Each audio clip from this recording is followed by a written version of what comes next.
listening to the Saskatchewan Trucking Association's Driving Forward, a podcast designed for the industry by the industry.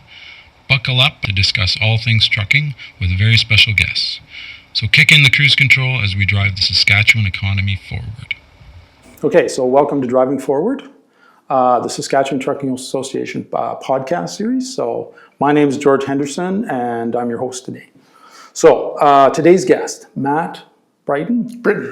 Matt Britton. No problem. From SGI. I promise I won't ask you too many tough questions that you won't know, but I won't know them, obviously. But we'll be chatting today about SGI carrier audits and the Saskatchewan National Safety Code. So I'm excited to hear what you have to say, Matt. So let's get into it. Sounds good. Okay, so let's start with maybe introduce yourself. Sure. And your role at SGI, and I guess a little bit about NSC and that kind of thing. Sure. So I'm Matt Britton. I'm the Senior Director for Driver Development and Vehicle Programs at SGI, which includes one of my areas is the carrier safety area. Alongside that, in my other areas, I have vehicle standards and inspection, which are very closely aligned with carrier safety. Our permit office, so we issue overweight, over-dimension permits as well. Okay. Driver education and training. So for this purpose, I know a lot about MELT, and our driver examinations area as well. And so those are kind of the areas that I represent at SGI, which includes, of course, like why we're here, about the National Safety Code and the Safety Fitness Certificate, which Saskatchewan has signed on basically to the NSC, which includes, we have 16 different aspects that we signed on to that we're trying to meet, especially to increase carrier safety in Saskatchewan and across Canada as a whole. So excellent. Well, yeah. At the SDA, we love safety. Yeah. All right, that's part of our mandate. One of the things that we've seen a lot of from SDA members, maybe not a lot, but quite a bit lately, is they've been asking about SGI doing audits, facility audits, and that kind of thing on them. So maybe how does the SGI's audit process align with, say, NSC requirements and that kind of thing? With the NSC, there is a section that is for facility audits completely, and so we do follow that as far as when we have to do an audit or we're going to do an audit on a carrier. We follow it just to gather the certain information that we kind of want, especially from an audit perspective. And when we go out there to see if they are meeting the requirements necessary to have a safety fitness certificate in Saskatchewan, and then if there's any sort of deficiencies, working with the carrier to either correct the deficiencies or we move on to next steps for that, if need be. Okay, understandable. Yeah. So, are there any specific standards being prioritized when you go out to a facility audit?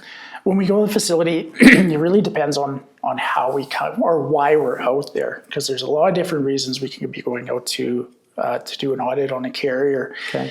And we use a risk-based approach, and so we taught basically what we start at the highest, riskiest behaviors that we have, and then we kind of go down to less risky as far as we're going. So as an example, anytime there's a fatality, collision involving a fatality, regardless of at fault, because usually what will happen, a fatality will occur and it will prompt an investigation. Okay. And so if there's ever any carriers where a fatality occurs, regardless of fault, fully expect us to be contacting you in the event of that happening, and we'll be having that conversation.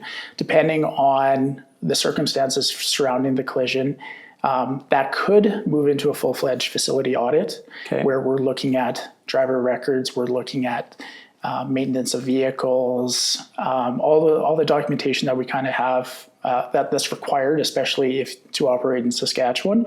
And we'll be looking through those documentations. We'll be looking at the ELDs, especially for hours of service. Okay. And then depending on what we find, it'll kind of direct the next steps, be it, hey, satisfactory, passed. It can also get into different aspects of, hey, we need you to correct these behaviors, or we need to correct, they have a safety plan in place or something along those lines, and we give a timeline. Okay. It also gets into potentially fines or revoking of the safety fitness certificate, depending on the circumstances that arises for the audit. So that's the most extreme, especially as a fatality.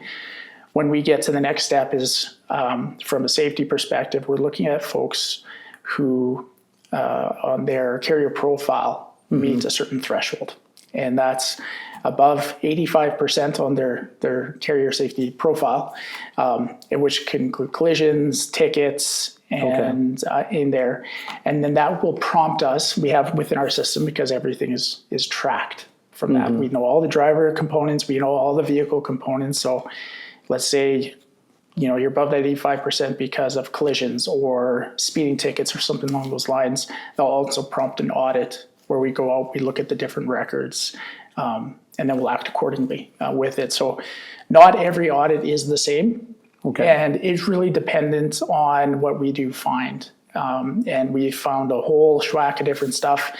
And a lot of the times, especially for the carriers who, organized, have all the documentation on site, which has been an issue as well. And not all carriers are keeping their documentation on site. So when we get out there, it's not there, which creates an issue and delay and things along those lines. And are cooperative. That's one of the big things. We want to come out here, we want to see what's going on, meeting requirements. If not, it doesn't necessarily mean that it's going to get into fines or anything along those lines. Like a lot of the time it's, hey, this is a deficiency we found. How are you going to correct it? Once it's corrected, we come back out, verify it, and then we're good to go from our perspective.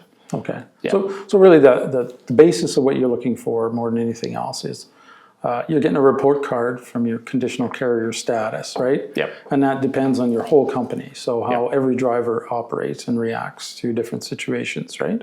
Correct. But what you're looking for probably is to keep the road safe more than anything else. That's the biggest thing. And we want good drivers in safe vehicles on the road. And when we're coming out there, we're making sure you have your PMBIs, like your periodic inspections on hand. Making sure that there's preventive maintenance plans in place, just to make sure that we do have those, because we've seen quite recently, actually, a lot of unsafe vehicles that make the news and things that are happening. And that just hurts the industry as a whole. And for us, from a carrier safety and a traffic safety perspective, is quite concerning. So showing us all of those kind of records, and every once in a while, depending on the carrier and the circumstance while we're out there, we also have safety officers, which are journey person mechanics, who will come out and possibly do an inspection on a vehicle as well, depending on the circumstances that led to that audit. And it's not all the time, but we do that as well, just to make sure that the vehicles are in good shape and they're meeting the requirements to be on the road. Okay. It sounds like there's a lot of different conditions that need to be monitored when you're a carrier, especially with the NSC. So I'm going to say SGI issues NSC numbers, correct? Yep. So is this really a mystery or something new to a carrier if they've gone through the process of getting an NSC number and then going as far as auditing goes? Like, nothing really should be a surprise. Okay. Yeah. So, when we issue a safety fitness certificate, new carrier is opening up in Saskatchewan, we're going to issue a safety fitness certificate. It's an application process that occurs, and it's online through our website. And our website has a ton of really good information that lays out kind of the process, the requirements necessary to get your safety fitness certificate, to meet the NSC requirements, what you need to do. And you submit it online with the proper documentation, which includes, business lease or ownership documentation of where your place of business is, what the address and things along those lines, all your drivers, third-party liability as well, for prior third-party liability coverage that you do have as well, so the insurance.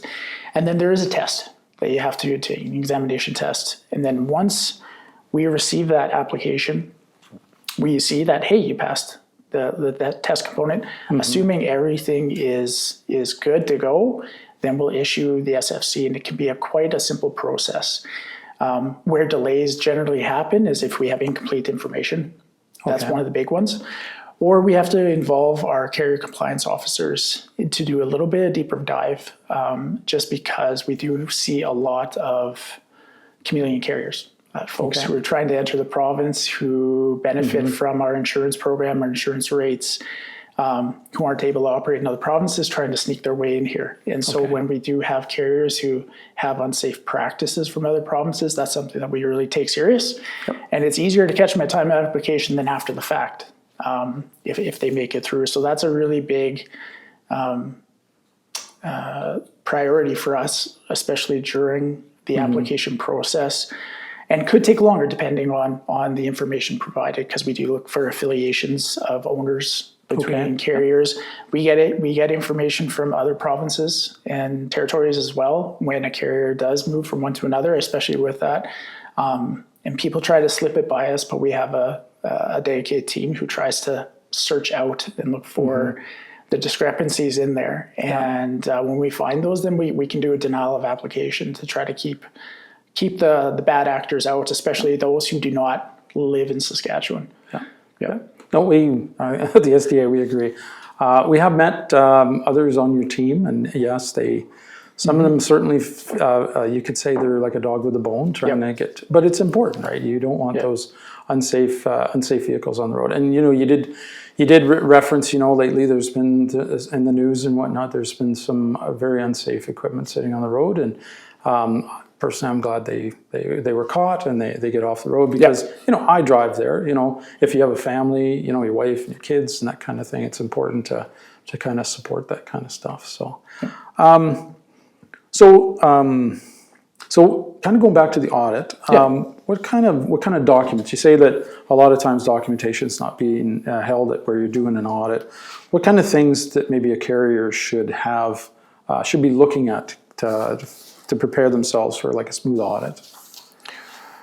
When we go out there, the documentation driver files. So of course, driver safety record as well, which you can get from SGI with their history, the driving history. You need to make sure that you have your hours of service records in there. And so having that in part of that, and I will say when we do a full-fledged audit, we're looking not just at the ELD records that are provided, but we do request, I'm going to say demand, administrative access just to make sure that the hours of service have not been altered in the ELDs.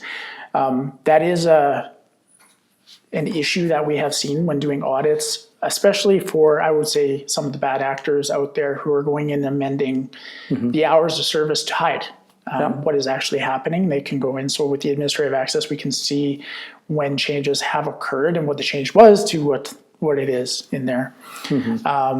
Vehicle maintenance and repair records, just having those up to date and on file. That's what we're looking at. Trip inspection reports, any sort of accident records that you may have, and any sort of dangerous goods documentation.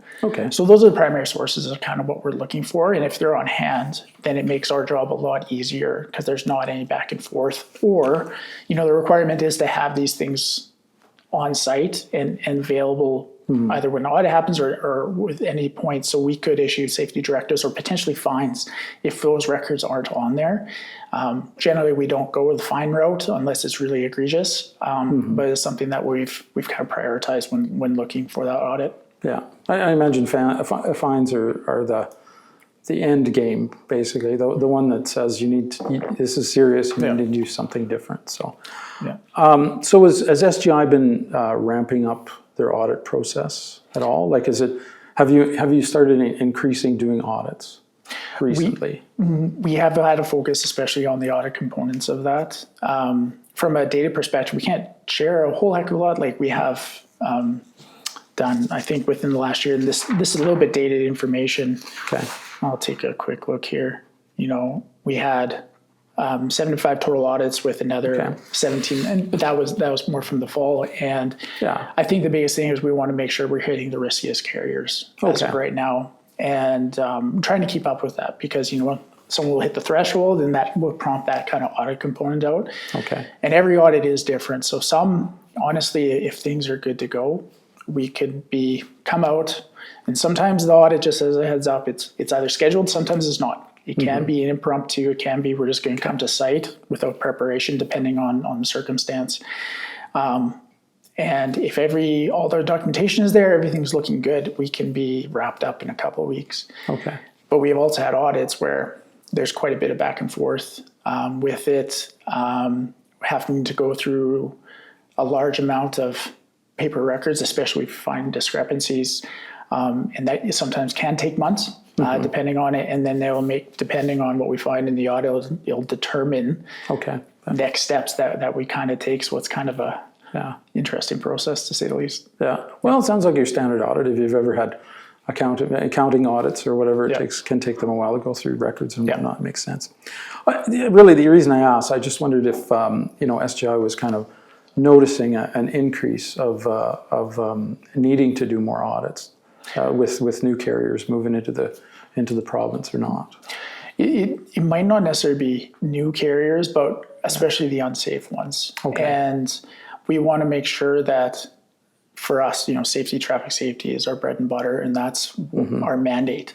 And not just that, we're driven to have the safest roads, especially in Canada. Well, we appreciate that. Yeah. So. And so auditing is a major component of that. So from prioritization standpoint, that's why we have, and we did some work internally just to say, okay, what is our priority as it relates to auditing and the work that we conduct? And it really came out from an auditing standpoint, getting carriers who should not be on the road off the road and making sure that we have as safer roads we can. And that's where we prioritize. If there's a fatality, we are there to make sure. And it doesn't necessarily mean that we'll turn a full-fledged audit. There are circumstances that occur, and we come in especially with empathy because we know, the driver. A lot of the times they're people, and it's a terrible situation for all involved, depending on the circumstances, if it could be avoided or not. And sometimes it's it can be a single vehicle issue, right? And there's no fault on the carrier or the driver, and we recognize that. But there's other circumstances where it could have been avoided due to either maintenance or driver distraction or things along those lines. And we take that very seriously, especially when we're looking at next steps, especially with a carrier. Yeah. Well, I certainly can understand that.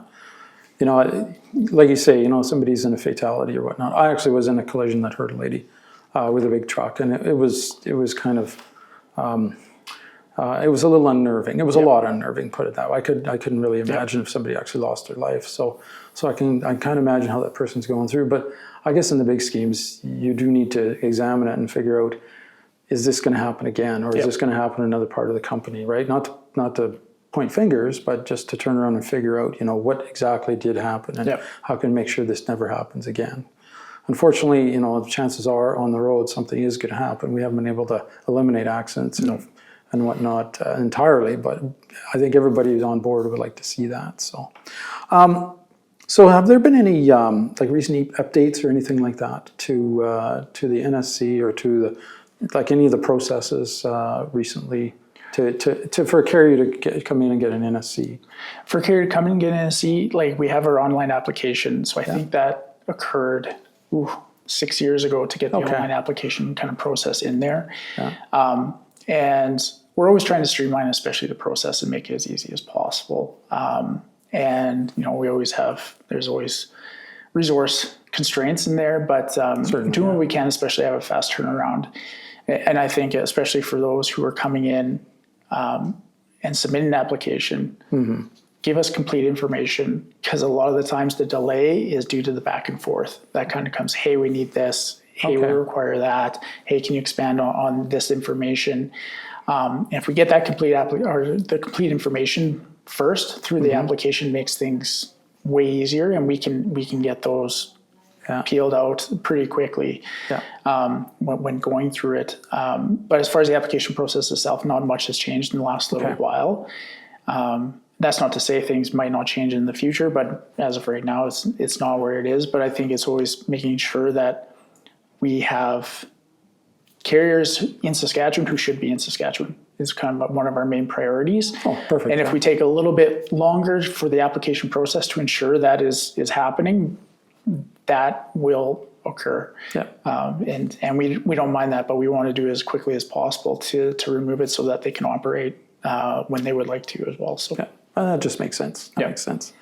Sounds like the NSC process and whatnot is pretty well streamed. So I know NSC, it's national. Is there any differences between like the national NSC, like does Saskatchewan add anything more onto the actual getting their NSC in Saskatchewan? For the most part, not really. For the NSC, it is pretty streamlined, and we signed on for it to kind of meet the requirements, especially in Saskatchewan. The differences, especially between jurisdictions, is more who is going to be monitored. Okay. And so in Saskatchewan, if you're above 11,794 kilograms, Gotcha. and that's a weight that it took me years to remember. Basically, that's where the monitoring aspect will be, or if you're going interprovincial. But there's a lot of aspects to that, and if there's ever any question, if you actually require a safety fitness certificate in an NSC, always give us a call and we can clear that up for sure. But that's something that we can issue and we can help out with. But for the actual standards themselves, we signed on and we kind of follow the NSC in its whole there. So. Okay, no, that makes sense. So, I guess I kind of want to. I guess we should kind of wrap this up a bit. But I want to give you an opportunity to kind of say, is there anything else you want to turn around and tell our members or the trucking industry out there in Saskatchewan at all? So, as far as like audits and SGI and what would help everything move forward easier for everyone? Yep.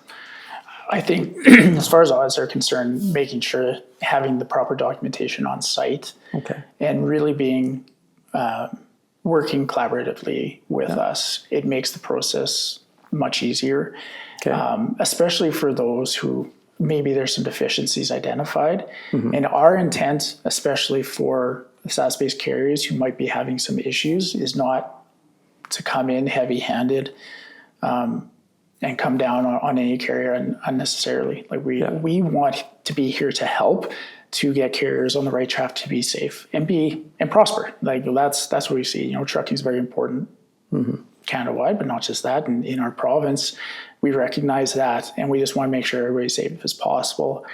And not just that, we're doing what we can, especially for those bad actors who are purposely skirting laws and regulations. We know to undercut pricing and things along those lines, and we're doing what we can to try to mitigate against that, just so that it is actual fair and level playing field. And I think it's quite important for membership to know that, especially with our relationship with the STA, is that we want to hear from the carriers in the province. We want to make sure that we have good two-way communication with the STA. So anything coming from that is really important for us to maintain that relationship, because we might think we know something, but unless we hear it from the front line and what's actually going on, we can make our assumptions because we are dialed in, but there we have a different perspective. So we want to make sure that we have that constant two-way communication just to make our roads as safe as possible. And the STA and us are very much aligned on that. Perfect. No, I agree with you 100%.